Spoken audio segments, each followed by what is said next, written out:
Okay, before we jump into today's show, I have something really important that I want to talk to you about.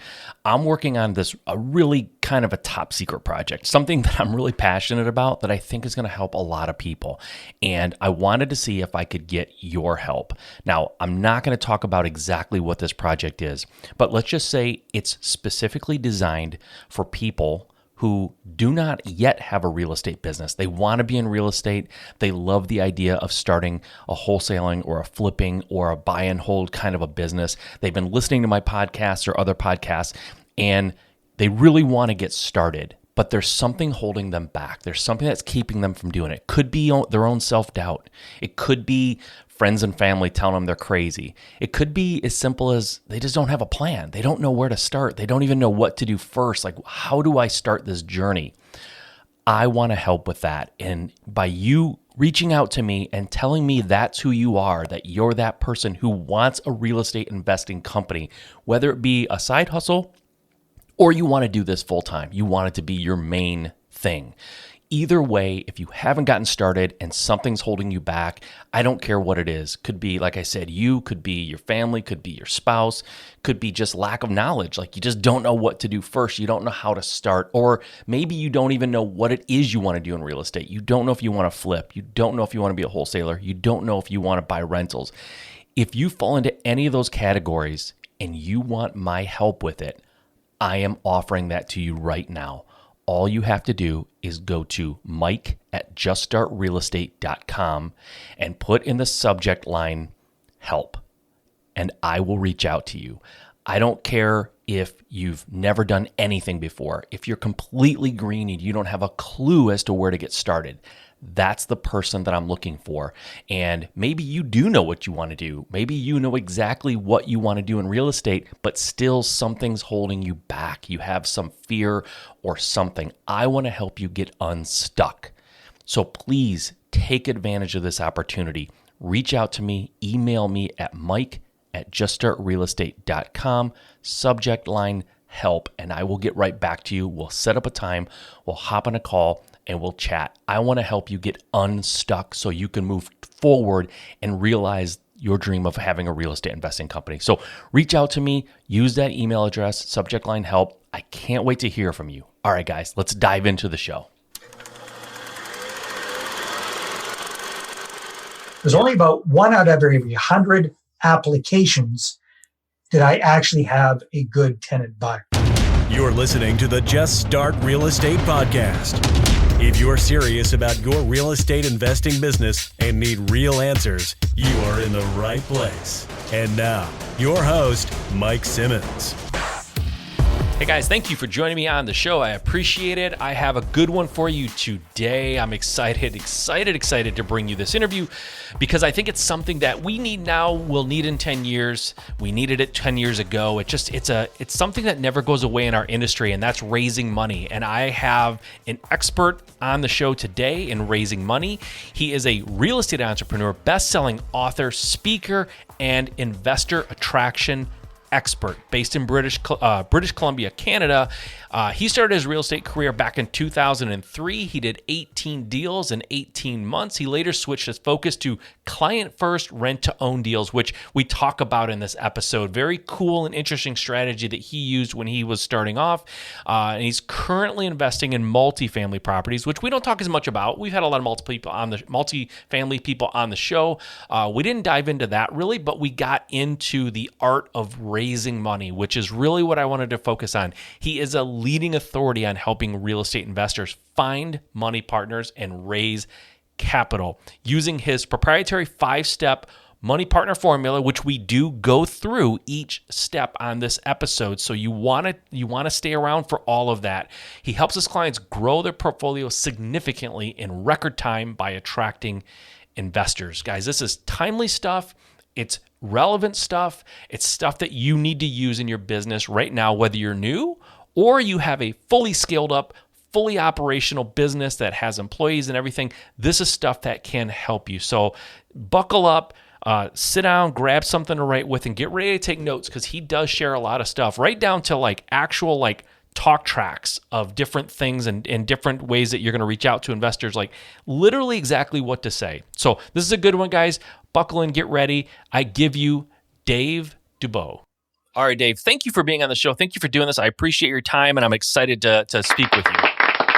Mike, thank you so much for having me on this podcast. It's a real honor. Absolutely. Absolutely. So I was on your show a few months back. I had a great time. I think we had a great conversation. So I've been looking forward to having you on my show. So this is a real treat for me.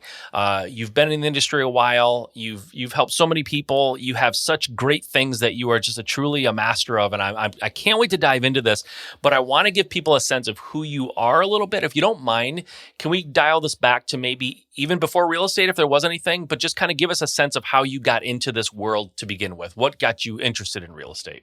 Well, thanks, Mike. It's interesting.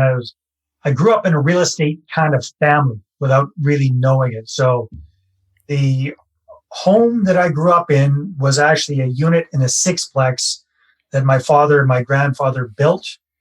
And they lived in one unit. We lived in another one. It was kind of a wonky looking sixplex. So we had like a house within this thing, and there was like 5 rental units around it kind of thing. So that's what I grew up in. So I was kind of used to there being tenants around. And then my mother, way back in the 70s and 80s, got into real estate investing. Wow. And unfortunately, my parents split up when I was about 13 or 14 years old. And, my mom was a single working mom raising a snot-nosed kid, me, and still, back in those days, managed to build up a portfolio of over 50 doors without any podcasts, without any webinars, without any coaching, without any of that kind of stuff. Wow. So I kind of grew up around that. I remember she and my older brother were doing a new build of a duplex when I was about 11 or 12 years old. And I could remember them talking about this. They're excited about this. And I said, hey, guys, I want to be involved in this too. They said, well, you got any money? And somehow I had saved up $200, which, back in 1980 or whatever the heck it was, that was a lot of money for it. Yeah. So I said, okay, I got $200. They said, okay, you're in. You get to own the garbage stoop. Well, that was my first foray into real estate investing. I don't think that one turned out particularly well, but kind of grew up around it. I didn't think anything about it for many, many years. Went to school, went to university, graduated with a completely useless degree, traveled the world a bit, traveled around Mexico and Central America for 2.5 years, fell in love with a country called Costa Rica. Okay. I decided, what the heck? I was 23, 24 years old, had no business experience, no money, no clue. I decided, why don't I start my own business here and try and make a go of it? So that's what I did. I was coincidentally, I was an illegal alien. I was a Canadian wetback in Latin America. That's poetic justice, if ever. That's for sure. So I was working illegally for a while until I met and married my then wife, and created a pretty good business down there, a language training company, and did that for about 10 years. Like I say, got married, had a couple of kids, and then fast forward to 2003, and my daughter was getting towards school age, and my wife and I decided, you know what, Costa Rica is great, but North America offers a much better opportunity and a safer environment for our kids to grow up in. So whether it's in the States or it's Canada, like where I live, we don't realize what we've got until we're away from it. Now, nothing wrong with Costa Rica. I love the country. Fantastic place, fantastic people. But being the pasty-faced white guy I am, whether you have money or not, you're a bit of a target, right? In Latin America, people assume that you've got a lot of money. And there is a risk of getting kidnapped, held for ransom, you or your family, these sort of things. Small town Canada, not a very big risk. So that was part of the whole decision. So we came to Canada. My wife was Costa Rican. My kids were Costa Rican. We came to Canada and started all over again from scratch in 2003. Hadn't been able to sell my business in Costa Rica. Didn't have very much money to get started with. I've been gone for so long. I didn't have bad credit. I had zero Which credit. is worse than almost bad credit, or it's the same at least, right? And I'd been self-employed for so long, I was pretty much unemployable. So I was trying to figure out, what am I going to do? And in Costa Rica, we had a pretty good lifestyle. So even with a solid middle-class income, you can have live-in maids and gardeners and gated communities, all this kind of nice stuff. Yeah. Come back home, now I'm renting a crappy little townhouse on the wrong side of the tracks, trying to figure out what the hell I'm going to do. The cost of living is much higher than it is down there, all this kind of stuff. And, my wife, now my ex-wife, my wife at the time, was kind of accustomed to these nicer things in life. So there was a little bit of pressure for me to get my you-know-what together. So I was trying to figure out, what the hell am I going to do? And that's when I saw one of those late night infomercials. You remember those, Mike? Yeah. Was it Carlton Sheets? Is that who we're talking about? No, it was very close, though. It was Ron LeGrand. Yeah, so right Ron up LeGrand. there. Sure. Yeah, right up there at Carlton. Oh, yeah. I saw some commercial or something around that, and it said, you can get into real estate with little or no money down. And I said, that's perfect, because that's exactly what I got.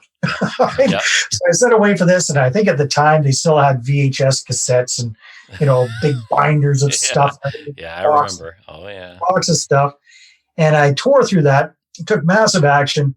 And the town that we live in was a small city, about 80,000 people at that time.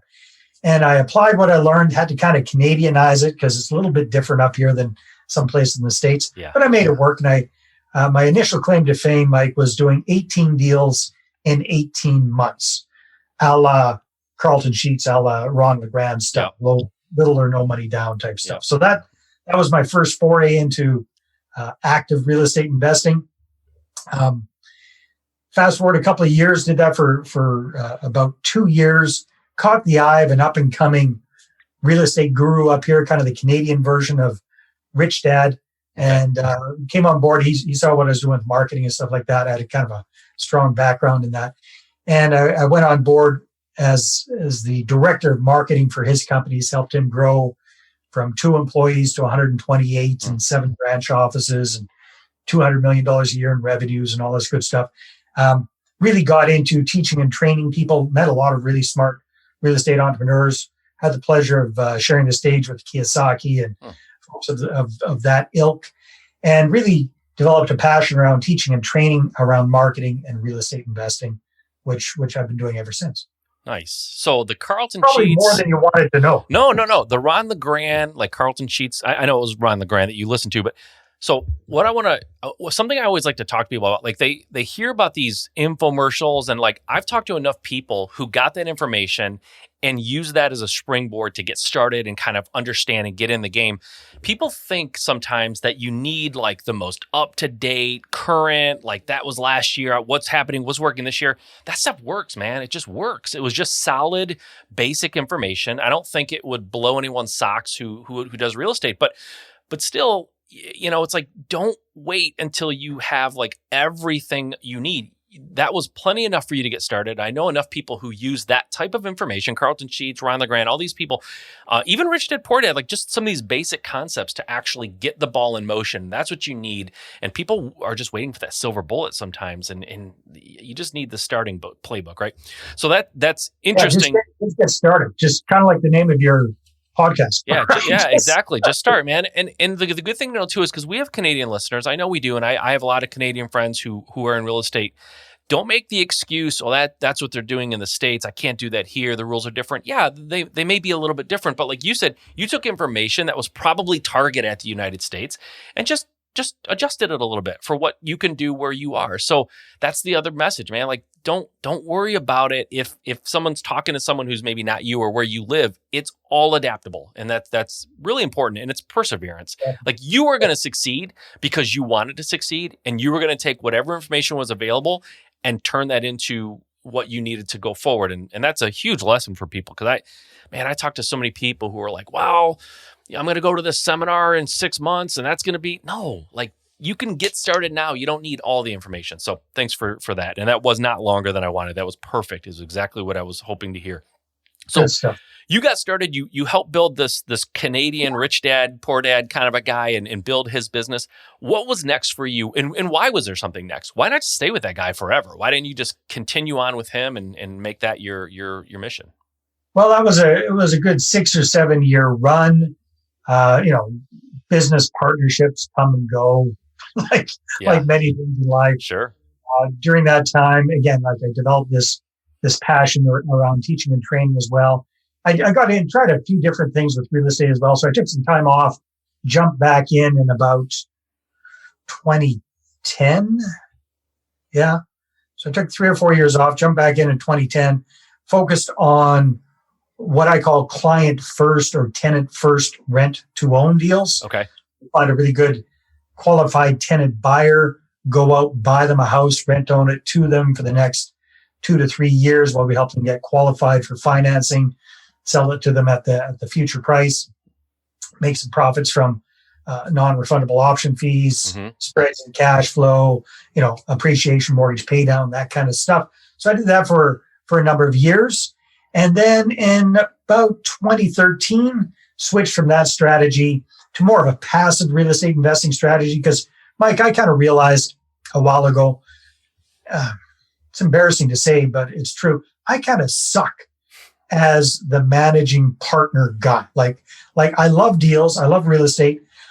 I'm not good at the management side of things.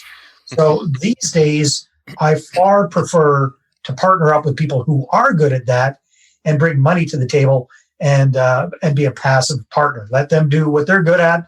Let me focus on what I'm good at. So that's kind of if I were gonna write a book on the keys to success, there would absolutely be a chapter on self-awareness.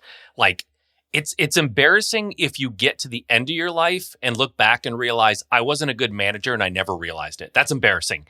But to realize it at some point, what you're good at, what you're not good at, lean into what you're great at and let someone else do what you're not great at. I think that's one of the keys to success. I really, really do. I have had a tremendous self-awakening over the last 4 or 5 years, and I've really come to terms with what I'm not good at. When I was working a 9-to-5 job, the jobs that I held, by and large, I was not designed to do, but they were where I thought I was going to make the most money. So I tried to just cram that square peg into a round hole, and I was never happy. In my opinion, I was never particularly great at my job, although I got promoted and things, but I was never really where I needed to be. It wasn't until I became an entrepreneur, started managing people, and became very interested in the science of management and the science of personality assessments and things like that, which are all just tools you use to help hire and manage people, that I really realized, and I was smacked in the face with the fact that there's things that I'm not good at that I kept trying to do, and I hated it, and I was failing at it, but I thought I had to do it because I'm the business owner, so I have to do it. So I commend you for that, actually. I don't think it's embarrassing. I think it's embarrassing to never be aware of it or deny it, even though it's painfully obvious, right?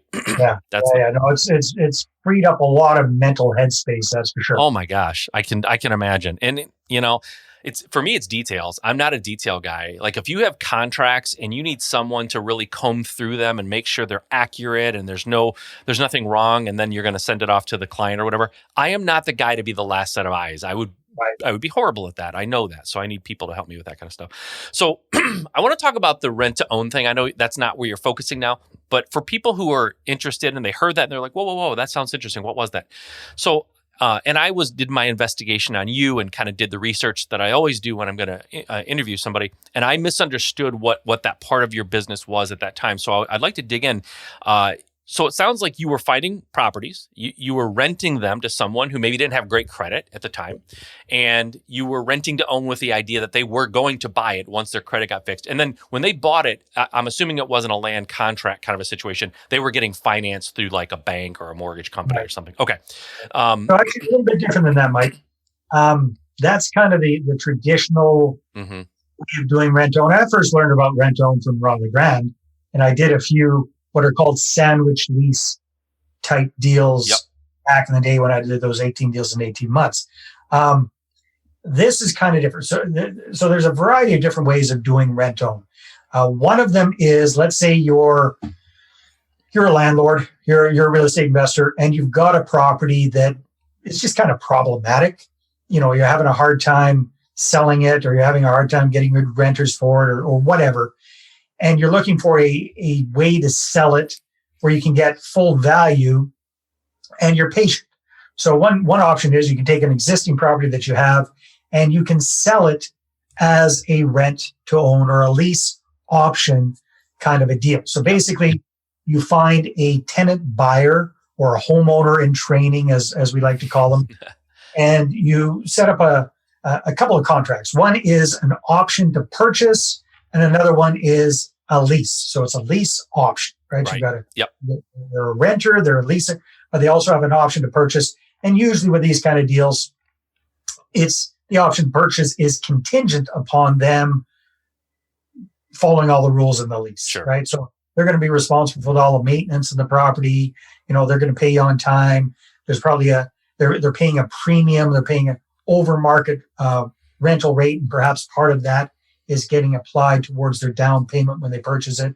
Usually they're coming up with a fairly significant deposit. So instead of the first month's rent or damage deposit or whatever is in your area, they might be coming up with $5,000 or $10,000 to have that option to purchase the property a few years out. So that's kind of the normal rent-own way.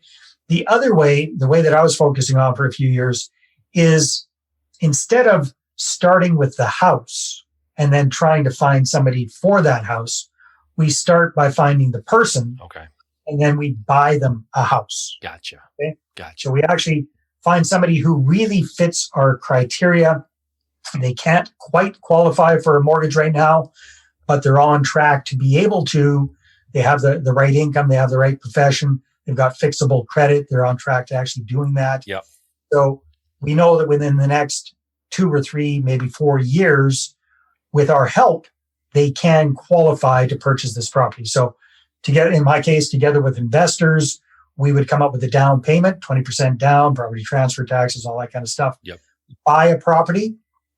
Well, first of all, find the tenant buyer, go out with them looking for properties, just like a normal homeowner, and then buy that property to them, do this rent-own agreement with them, and sell them the property, within ideally with 2 or 3 years. So I have a couple questions about that. The first one is, how did you find the person, right? Having a house and then advertising that house attracts people. But how do you find a person who doesn't have a house but wants one and they need this help? Like, what's the mode for finding that person? Oh God, that's the biggest job. That's definitely the biggest part of the job. It's all about marketing, right? It's all about marketing. So when I was doing this, again, this is a number of years ago. This is over 10 years ago now. So what I did is I had a very specific website. Okay. That was all about rental. And at the time, what I was doing was I was using that website as a squeeze page. So in order for people to actually see what it was all about, they had to put in their name and their email address to get access to the inside to find out about how we could buy them a house, right? So that was step number 1, creating this list. And then you follow up with them. So how do you get people to the website? All sorts of different ways. Search engine optimization. You can be doing Facebook ads, Google ads. At that time, I was still doing classified ads in the newspaper, doing all sorts of offline marketing, pushing people to the website to check it out. And that was very, very effective. So, but then, it's not enough to get people to opt in. You then have to qualify them. So again, somebody who's going to be doing a rent-own deal is someone who cannot currently qualify to get a house through a normal, mortgage. So there's usually some problematic area in their lives. They've gone through a bankruptcy. They're lousy with their money. They just got themselves into debt.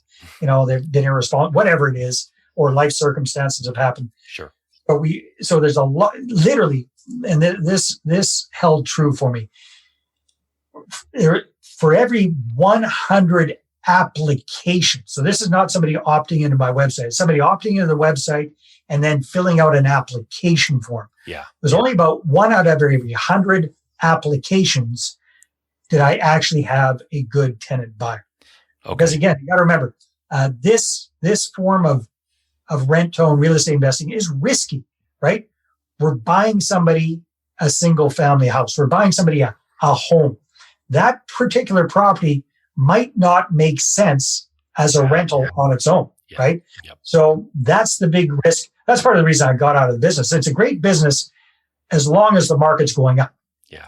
Market goes flat, market goes down, not such a great business. Yeah. So I had to learn that the hard way. That's what, market cycles, all that kind of good stuff. So that's part of the reason why I switched out of rent to own and got into multifamily long-term buy and hold instead. Gotcha. Plus, it just started ticking me off that, just when things are getting good, you got this property, you got it going, you're making money with it. Just when things are getting really good, you got to sell it. Yeah. Yeah. And you got to start all over again, right? Yeah, totally. So you're finding people through website. Totally get that.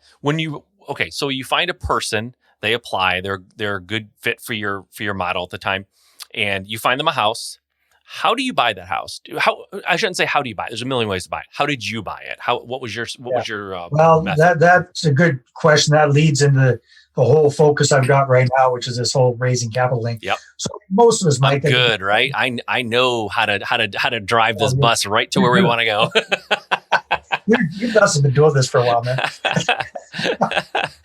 So like most people, what I did, Mike, is I self-financed my first couple of deals. So by this time, I've been in the country long enough. I built up credit, had a pretty good income, had a few bucks and some home equity and all that kind of stuff. So at the time that I was doing these kind of deals, the average house price in my area was $350,000. Okay. Which may or may not sound like a lot, depending on where your listeners are. Right. For a lot of Canadians right now, that's chump change now compared to the average house price these days. Yeah. But back in the day, that required, if you're doing 20% down, property transfer taxes, all this kind of stuff, $80,000 to $85,000 was the typical down payment. So the first couple of deals, I self-financed. I qualified for the financing. Yeah. I bought the house. I did the deal myself. Pretty soon, ran out of cash, ran out of credit. So that's when I started, trying to use other people's money, failing miserably at the very beginning of that. Let's stop right there for a minute. When you say fail miserably, we don't have to go deep into it, but what do you mean by fail miserably? What part of borrowing other people's money failed for you? Because I hear a lot of success stories about it, but I'd love to hear what can go wrong, just to be fully transparent. Yeah, for sure. Well, I mean, I wouldn't be focused on this right now if that didn't happen. So here's what happened, Mike. As soon as I ran out of money and couldn't do any more deals, that's when the perfect tenant buyer applied for a home. Right? Yeah. These were the best clients I had seen to that point. They're ready to go. They gave me a upfront option fee of about $15,000, if I'm not mistaken. They were serious. They had good income, all this good stuff. So I said, I'd heard this thing, find a good deal and the money will find you. Have you ever heard that one? Oh, Mike? yeah. Oh, yeah. Yeah, all the time, right? Yep. So I thought, okay, well, these people, this is going to be a good deal. So let's go get this thing going. Let's get it tied up. So we went house shopping. We found them a good house, had to look around a bit, did a couple of property inspections on different properties before we found the right one. Finally found the right house. Again, it was around that $350,000 mark. I believe I needed $85,000 for that deal. So now it was, okay, I got this under contract. I've got 2 weeks to remove subjects. Pitter patter, let's get at it. So anyway, okay, find a good deal and money will find you. You still have to do something, right? Yeah. So I'd also heard, hey, you know what? If you've got a good deal, then just pick up the phone and start dialing for, dialing for what? Dialing for dollars, exactly. Dialing for dollars, cold call. Yep. So I hadn't really done that before, but I'd seen, Glengarry Glen Ross and Wall Street maybe or whatever. And I thought, okay, this is doable. Yeah. So I picked up the phone and I started calling people. Just kind of went through my contact list. Rejection. Hey, this is Dave. I got a deal. Rejection. Hey, this is Dave. I got a rejection. And I've got a pretty thin skin, Mike. I'm not. You don't hear people say that very often. That's great, though, right? Self-aware. It's good. I like that. Oh, yeah. So I did that for a little while. Not very long. I can't say I did hundreds of calls. I probably did 8 or 9. Got massively rejected and said, okay, this sucks. I don't want to do this anymore. Then I'd also, in the back of my head, I'd heard, you know what you need to do? You need to turn every conversation into a real estate conversation. You got to get out there. You got to network. You got to schmooze. You got to use your 30-second commercial or elevator pitch. Have you heard that? Oh, yeah. Recommendation? Oh, yeah. Yep. Okay. So again, I'm a bit of an introvert. This doesn't come naturally to me, but I'm going to force my way through it. So, I go to the local chamber of commerce, schmooze up a storm, got all my business cards, doing my 30-second commercial thing, collecting business cards, no capital raised. Go out to the Toastmasters, try the same thing. Go out to BNI meetings, try. So I'm fumbling around for like quite a while, going to as many live meetings as possible. Yeah. Raised zero capital. Got a bunch of weird looks, got a whole bunch of business cards I did nothing with. Yeah. And it just wasn't working. And in 2020 hindsight, I know exactly why it wasn't working. It's because I was desperate, right? I was just oozing desperation. I needed the money right then. Yep. Okay, so that didn't work. So then, Mike, the 2 weeks are almost up. I'm really sweating. I managed to get a 1 week extension on this thing before I had to, come up with the cash. And that's when I came up with my eureka, what I thought was my eureka moment. I said, hey, this deal is so good. If just enough people see it, it will sell itself. Yeah. Have you ever heard anybody say that about anything? Yeah. It's so good, it'll sell itself. Well, that's what I convinced myself. So I put together a little PDF overview of this whole thing. And I sent this out by email to a couple of hundred people in my list, in my contacts, right? A couple of hundred people that I knew. And this was the first and only thing that really started to show some traction, right? So I started getting replies back to these emails. I was so excited, right? And then I was so excited until I actually started reading the replies. And then what they're saying, Dave, dude, haven't heard from you for a while. For some people, it's been 5 years. For one guy, it'd been like 15 years he hadn't heard from me. And here I was spamming them about my deal. Yeah. And all I got was a bunch of people basically saying, Dave. So all replies are not good replies. Take a hike, bugger off. You know what? Yeah. And 2020 hindsight, I shot myself in the foot so badly by doing all of that, Mike. I really did.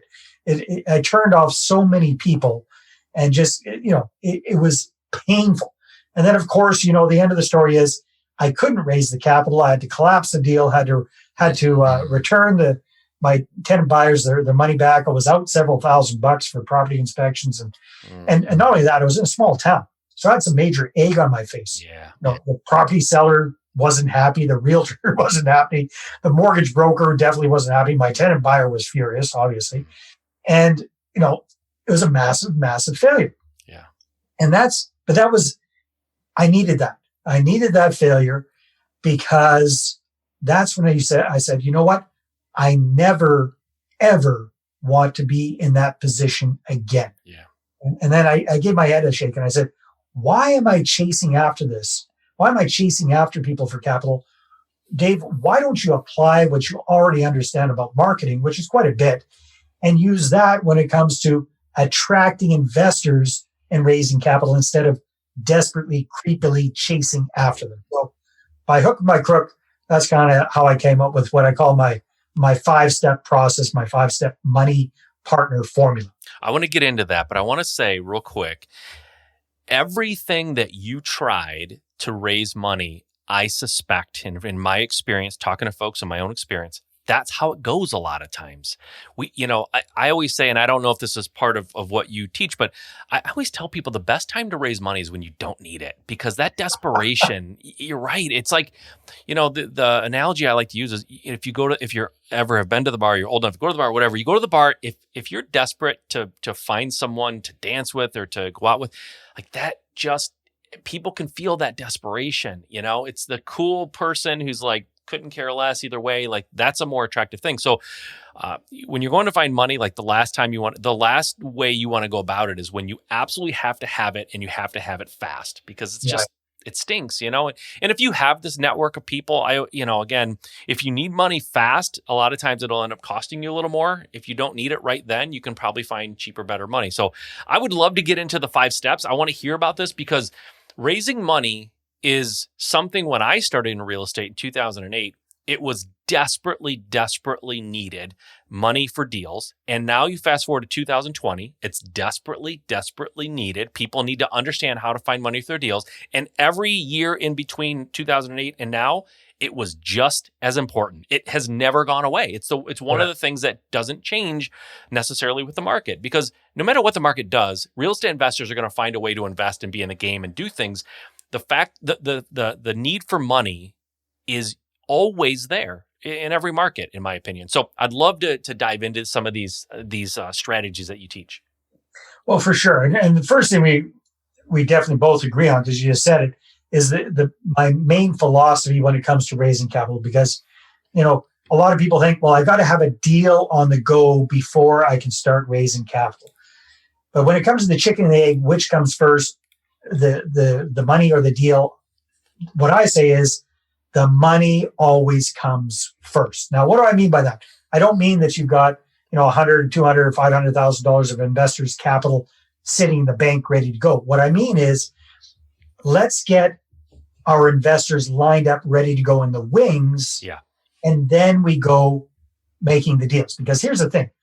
When you've got the capital back you up, that's when you can go after the best deals. That's when you can negotiate the hardest. That's when you can go in with, the mojo, because you've got the money to back you up. So when it comes to the money of the deal, the money always comes first.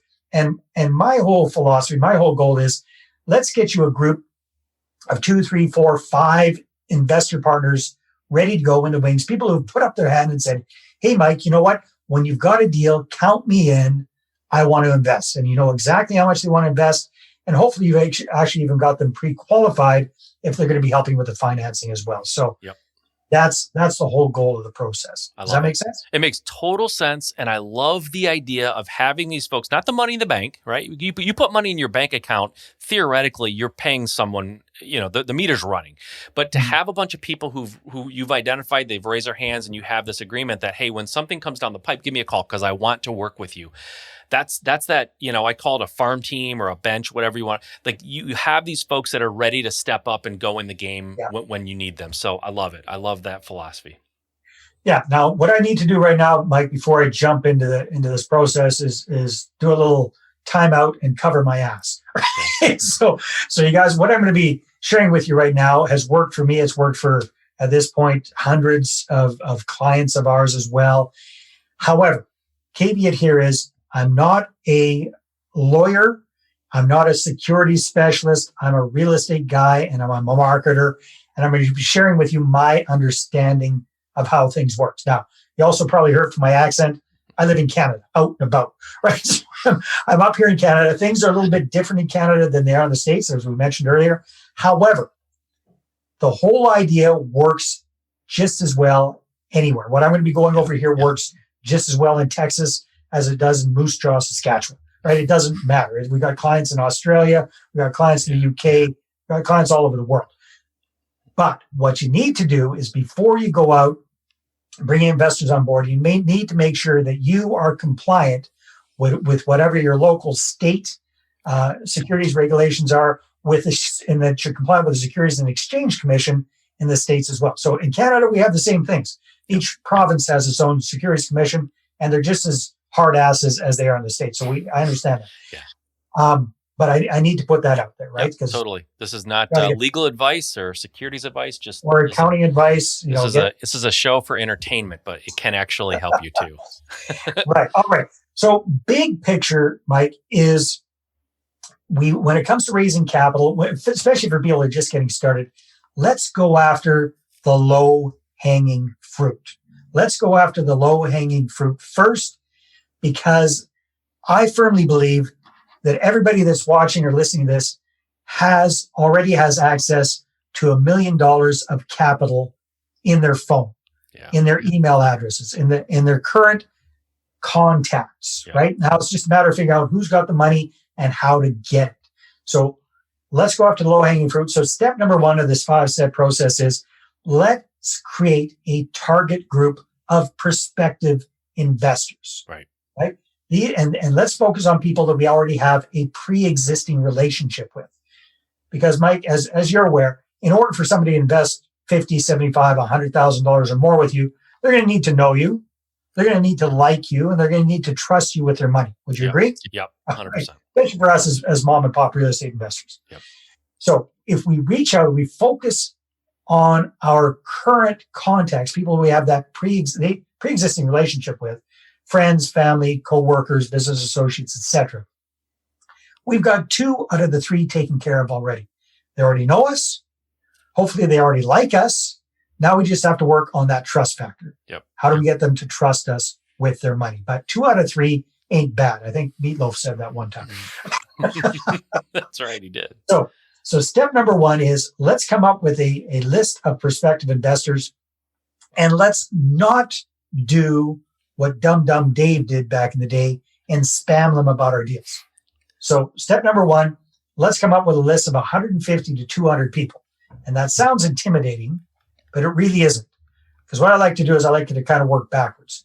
So instead of trying to think up 150 to 200 people, let's start with a couple of thousand and whittle it down to 100 or 150 people. Right. Does that make sense, Mike? Yep. So the way we do that is you get your cell phone, you take a look at your contacts. Chances are you got a lot more in here than you think you do. Export them all out of the phone, get them into an Excel spreadsheet. Do the same thing with your email contacts. If you've got 1, 2, 3 different email addresses, get all of your contacts from all of your different emails, get them into that Excel spreadsheet. Then take a look at your social media, right? Chances are, if you're on Facebook, you got a couple of 100 Facebook friends. Congratulations, you got a lot of friends, but they aren't all real friends, right? So let's get them. Don't worry about that yet. Let's get them all into that Excel spreadsheet. Same thing with your LinkedIn contacts. Don't worry. Don't filter them yet. Just get them all into one place. If you got a whole bunch of old business cards or address books, scan them, get them into that one place. Yep. See where I'm going here? Yep. So get everybody that you've got contact with into this Excel spreadsheet. Then, instead of having to think up 150 or 200 people, now maybe you've got 1,000, 1,500, 2,000 people. You can quickly go through it and whittle it down to 100, 150 people that you actually know, right? So if you take a look at the name, if a face pops into your mind, and you like that face, keep them. Right. You take a look at the name and you have no idea who that person is, delete. Does that make sense? Yep. Keep, delete. Get it whittled down to 150, 200 people. So that's step number 1.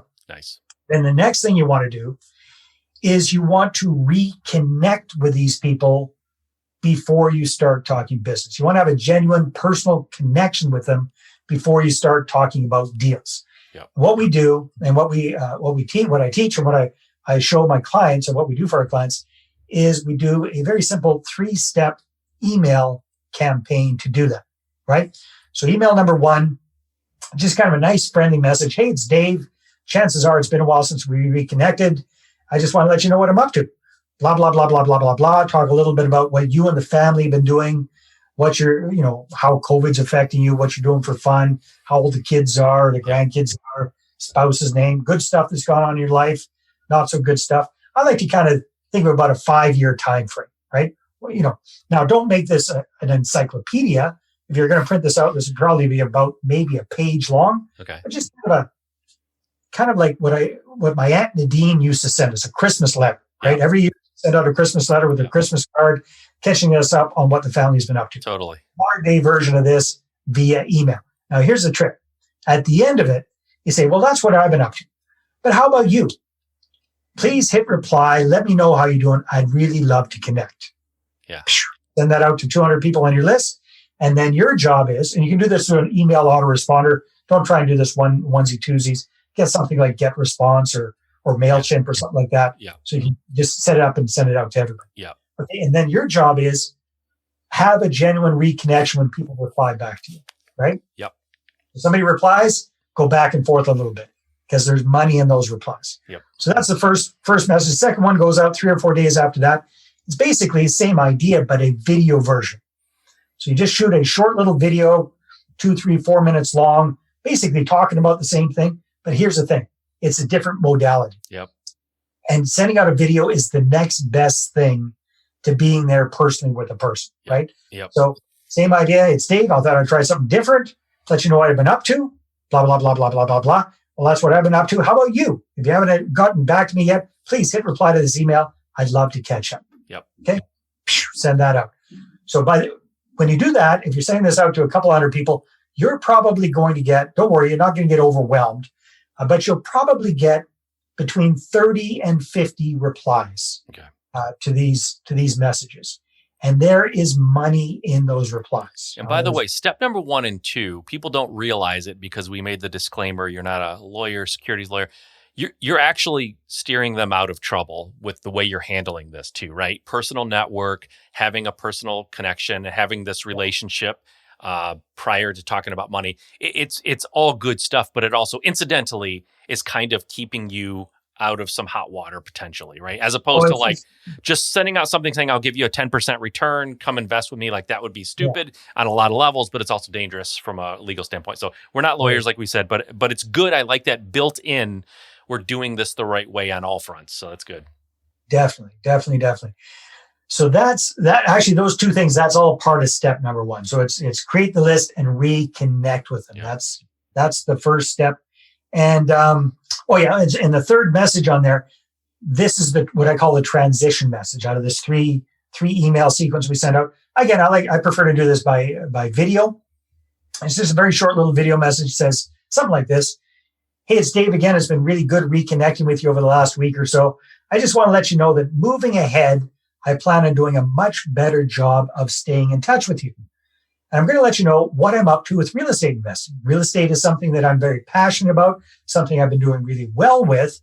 And I think that a good real estate deal is the best way for everyday folks like you and like myself to get an above average return on our money backed by a solid, tangible asset, a real piece of property. Yep. And who knows, maybe sometime in the future, you might even want to partner up with me and share in the profits on a deal. But you know what? If you're really not interested, that's okay too. You can always click the unsubscribe button at the bottom of any of my emails and you'll be taken off the list immediately. Yeah. In the meantime, it's been really good reconnecting.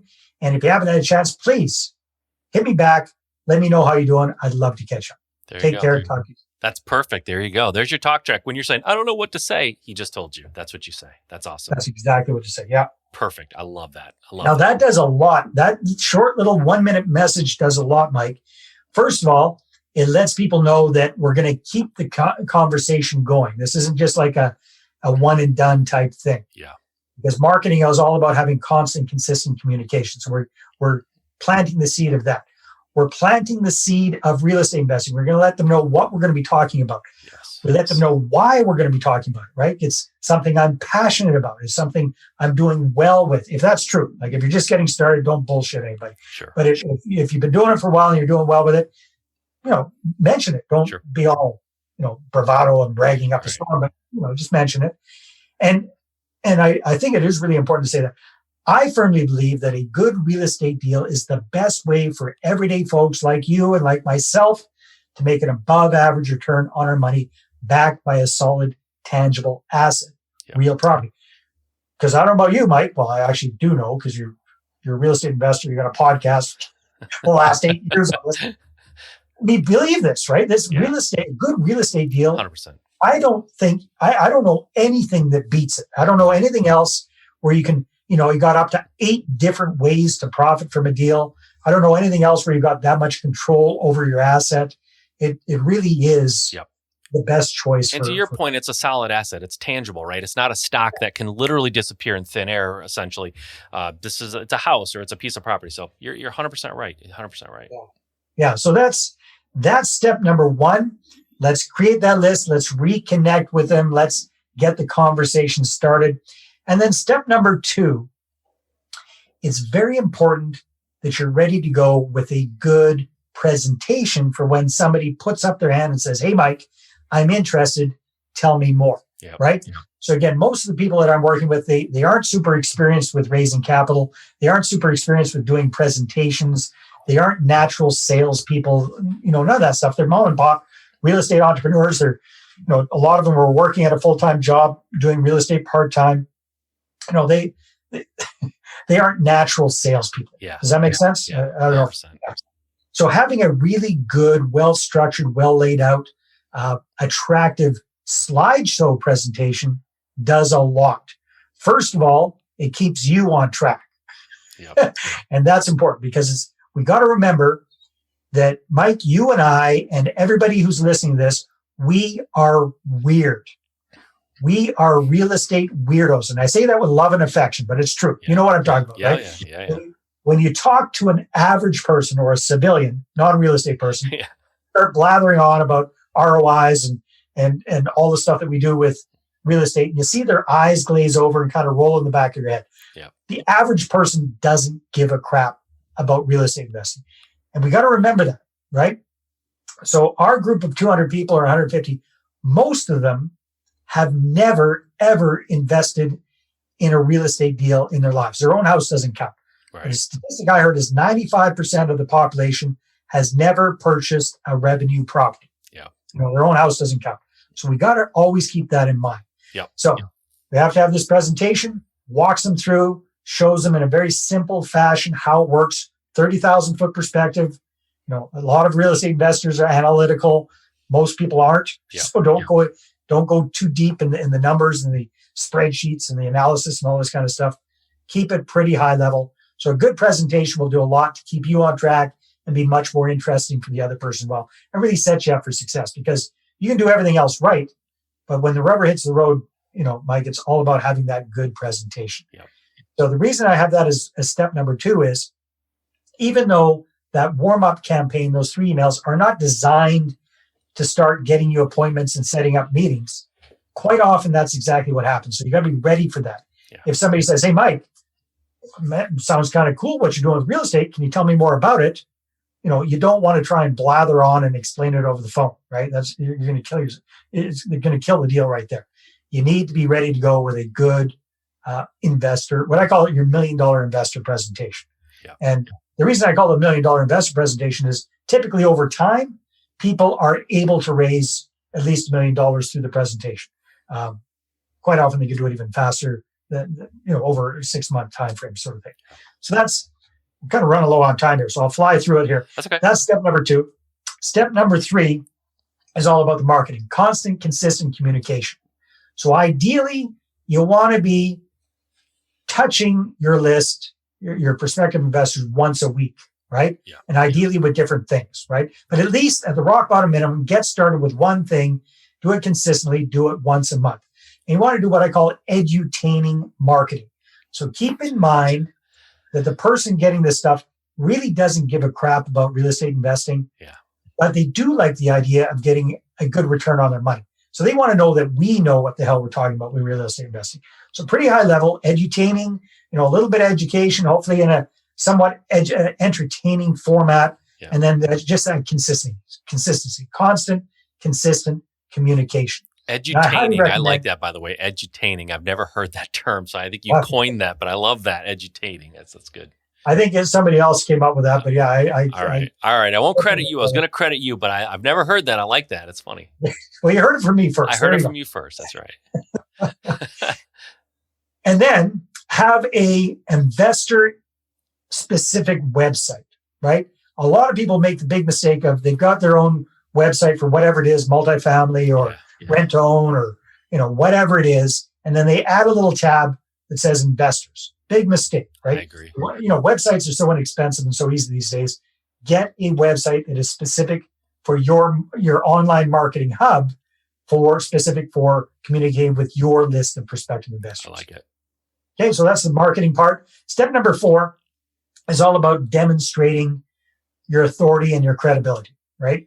Now, here's the thing. A lot of people say, well, Dave, I've only done 1 or 2 deals. How can I be seen as an authority? I mean, here's this Mike Simmons guy. He's been doing podcasts about real estate investing for, since 2013. He's been on Bigger Pockets. He's done a gazillion deals. How can I compete against somebody like Mike? You don't. And you don't have to worry about it. Because here's the beautiful thing.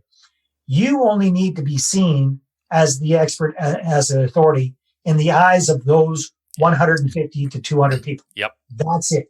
That's all we're worried about, right? Yep. So we want to be 150 famous. That's right. And keep in mind that the vast majority of those people have never purchased a single revenue property. So you even have 1 deal under your belt, you're already light years ahead of them. Yep. So different ways to be seen as an authority. How you show up. When you're meeting with somebody, even if it's on Zoom and you're talking about money, dress up, right? Yep. Dress the part, dress professionally, show them respect. It'll get you respect. Speak knowledgeably about your strategy and your market, right? So be able to explain it succinctly so that an average 13-year-old can understand it. Right. If you can do that, then you know that's called the Reader's Digest level. If you can do that, then you know you're right on track. So, different ways to create that credibility. The website goes a long way.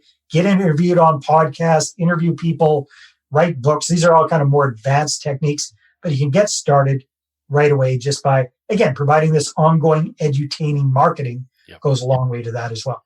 And then step number 5, once you got a couple of investors on board, Mike, it's so much easier to get more of them with effective testimonials and referrals, right? So birds of a feather flock together. If your investors are happy with what you're doing for them, if you do it properly, you can get referrals and testimonials from them. Totally love that. That's a great idea. And testimonials, by the way, guys, testimonials are some of the most powerful things you can do in your business, no matter what you're trying to do, because for you to tell someone, in essence, you can trust me, I'm trustworthy, reliable, and I'm great, and I know what I'm doing, is one thing. But if Dave tells you that I'm trustworthy and reliable and I do what I say I'm going to do, that is so much more powerful, right? So don't underestimate the power of referrals and testimonials. And if you have that one investor, obviously treat all your investors well, but you better pay attention early on too, because those initial investors could help be a springboard to other investors, to your point, number 5. So I love that, man. Listen, we literally could go on for hours and talk, and this is the time flies, and you are clearly an expert in everything that you're talking about, which makes it so enjoyable to listen to and so engaging. So I know, folks, this was packed with value, just packed with gold. And I love, love, love having you on to talk about this stuff, because like I said, this was relevant 12 years ago. It'll be relevant 12 years from now. It was relevant 30 years ago, and so forth. This is just really high level stuff that people need to understand even early on, because raising money, and private money, by the way, is king. Right? There's ways you can get money. Like you said, you finance through the bank or mortgage company. There's hard money lenders and all these things.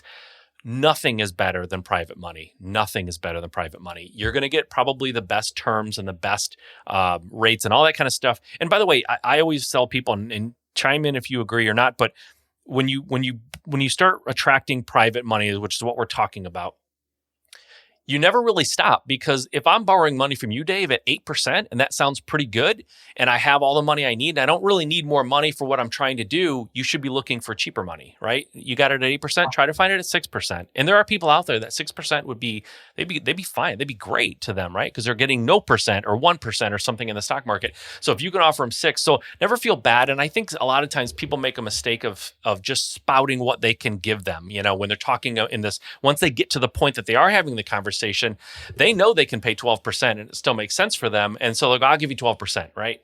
Well, ask people what they want. Ask them what would make them happy, what would make them interested and want to get involved. You'll be surprised. It's usually going to be lower than what you would suggest. So, yeah, and this also applies just as well for finding joint venture partners as well. So, when I first got started with the rent-own, my investors were not only bringing all of the capital to the table, they were also qualifying for the financing. So in that case, we do a 50-50 type split, or I give them the option. We can do a 50-50 split, or you can get a fixed return on your investment.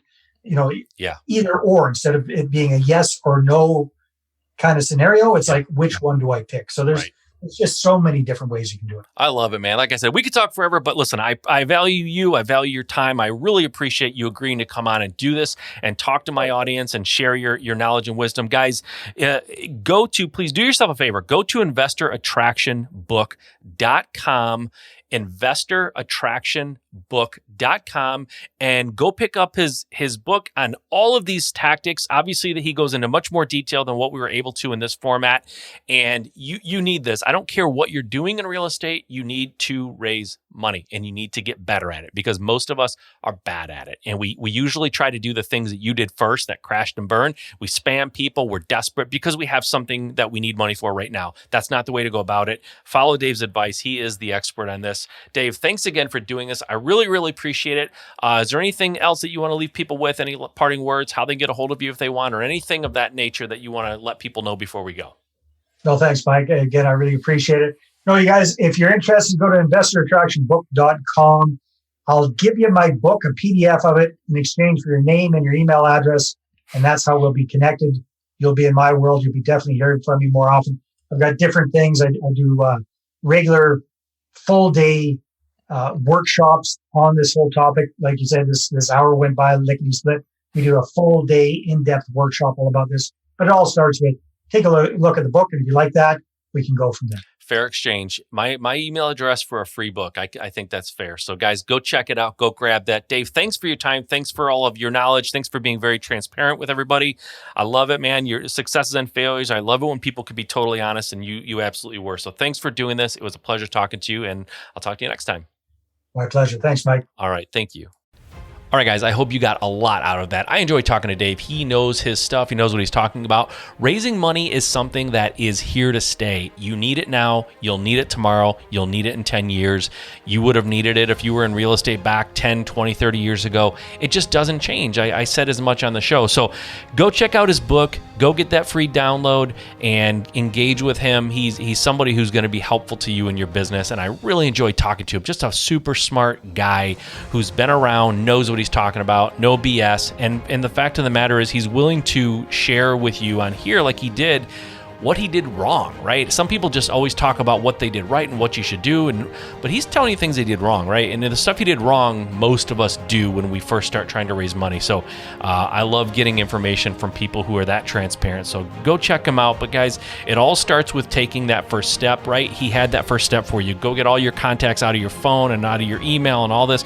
Get that list together, start whittling it down. Like all these steps, you have to actually take that action. You have to do it. So go take action, go get started, go get his book, and just as importantly, or maybe even more importantly, just do something. Get out there and get going. Get that forward momentum so that you can make adjustments and grow and learn and have your success that you always wanted. But it all starts with getting out there and getting going. So go get started. Guys, you can do it. Make today the best day. We'll talk to you next time.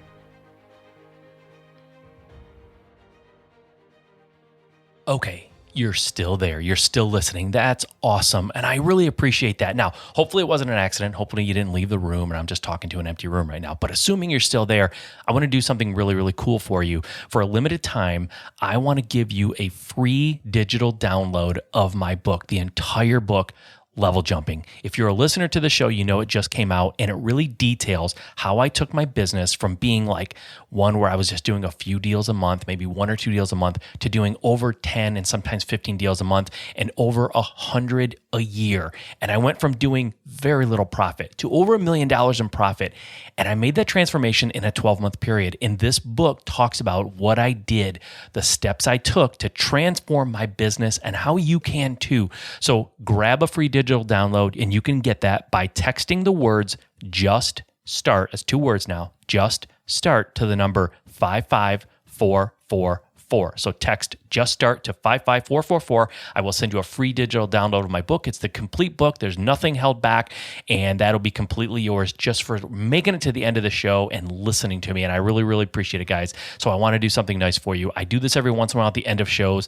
And if you listen to the very end, every once in a while, I do a giveaway like this. So hopefully you enjoy that. Go grab a free copy. I hope you read it. I hope you love it. Reach out. Let me know what you think. All right, guys. Talk to you next time.